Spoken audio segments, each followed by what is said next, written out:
Baik, Assalamualaikum warahmatullahi wabarakatuh.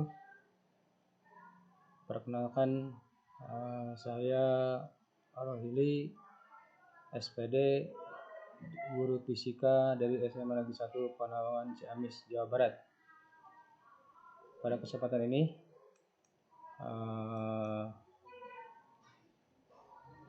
saya akan menyampaikan sedikit pemecahan masalah yang ada kaitannya dengan kegiatan pembelajaran. Selama ini kita sebagai guru sudah sangat sering mendapatkan masalah sederhana ini ya, tapi boleh dikatakan sederhana tapi bisa menjadi serius ya. Yakni dalam hal kegiatan pembelajaran kita biasa memberikan tugas kepada siswa untuk mengerjakan soal di rumah atau pekerjaan rumah ya. Tapi dalam ini kita mendapatkan masalah siswa tidak mengerjakan pekerjaan rumah, tugas rumah ya. Nah, ini kita akan mencoba mencarikan solusi bagaimana memecahkan masalah siswa yang tidak mengerjakan pekerjaan rumah atau tugas di rumah. Nah, ini sebagai deskripsinya bahwa pemberian tugas di rumah itu merupakan bagian dari kegiatan pembelajaran ya.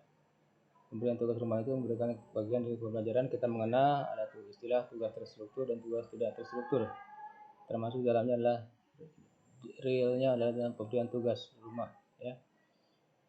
Kemudian hasil pemberian tugas ini dapat dijadikan dasar penentuan klasifikasi keberhasilan belajar ya.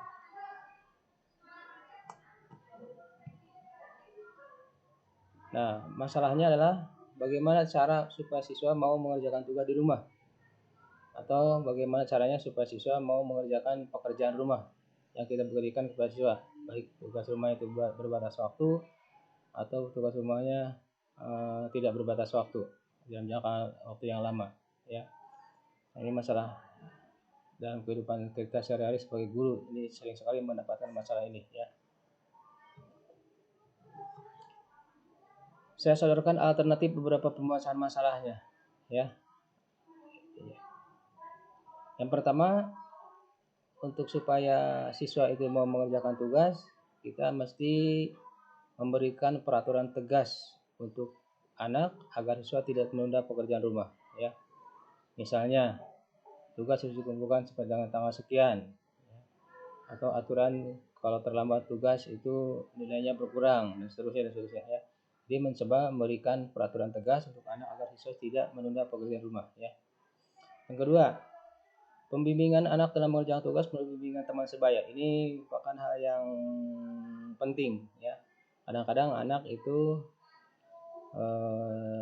terkendala ketika mengerjakan tugas di rumah ya. Dan bukan kadang-kadang lagi, ini banyak yang terkendala.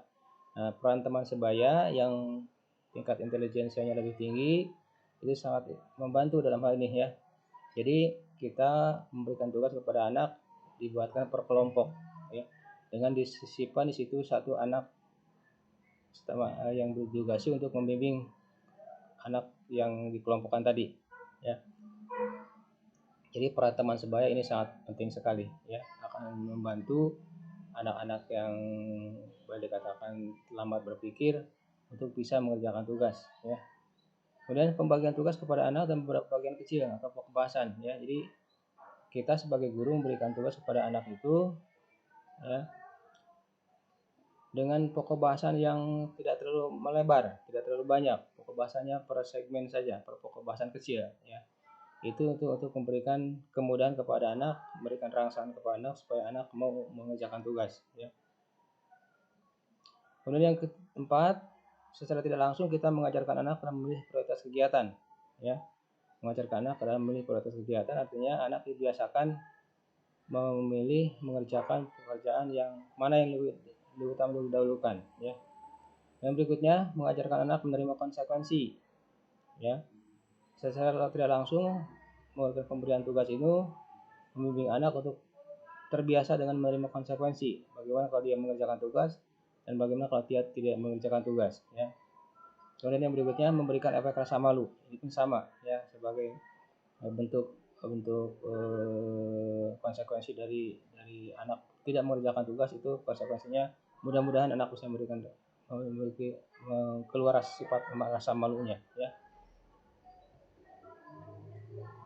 Hasil pemecahan masalahnya dari beberapa kegiatan yang pernah dilakukan ya. Pertama, anak terbiasa bekerja berdasarkan aturan yang telah kita buat. Anak terbiasa bekerja berdasarkan aturan yang telah kita sepakati. Yang telah disepakati sebelumnya. Misalkan tadi sampai di depan, anak yang terlambat mengerjakan tugas diberi nilai lebih rendah ketimbang anak yang tepat waktu mengerjakan tugas. Itu salah satu faktor yang mendorong agar anak terbiasa bekerja berdasarkan aturan yang telah kita buat. Ya. Yang kedua, anak terbiasa mengembangkan sikap kerjasama, menghargai dan menghormati teman. Ya. Nah, ini dalam hal penugasan bimbingan teman sebaya, ya. Anak yang dibimbing itu akan terbiasa mengembangkan sikap kerjasama, dengan pembimbingnya. Dan anak yang dibimbing menghargai dan menghormati temannya sendiri, ya. Kemudian yang ketiga, anak terbiasa mengedepankan pekerjaan berdasarkan skala prioritas, ya. Jadi anak dibiasakan mana pekerjaan yang harus didahulukan terlebih dahulu, ya. Misalkan dia mengedepankan pekerjaan karena memang batas waktu yang telah ditentukan, ya. Itu akan terbiasa, akan bagus untuk masa depan anak.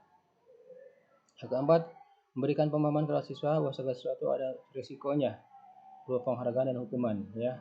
Jadi sekali lagi, ini memberikan efek kepada siswa bahwa segala pekerjaan itu ada risikonya. Kalau dia sesuai dengan persyaratan, dia akan mendapat penghargaan. Kalau tidak sesuai dengan persyaratan, maka dia akan mendapatkan hukuman atau punishment.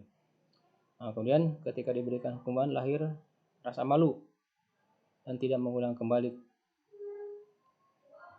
kekurangan yang tadi disampaikan di atas, ya. Nah, demikian barangkali sedikit pemecahan masalah untuk mengatasi masalah anak-anak yang sudah terbiasa tidak mengerjakan tugas rumah. Terima kasih. Assalamualaikum warahmatullahi wabarakatuh.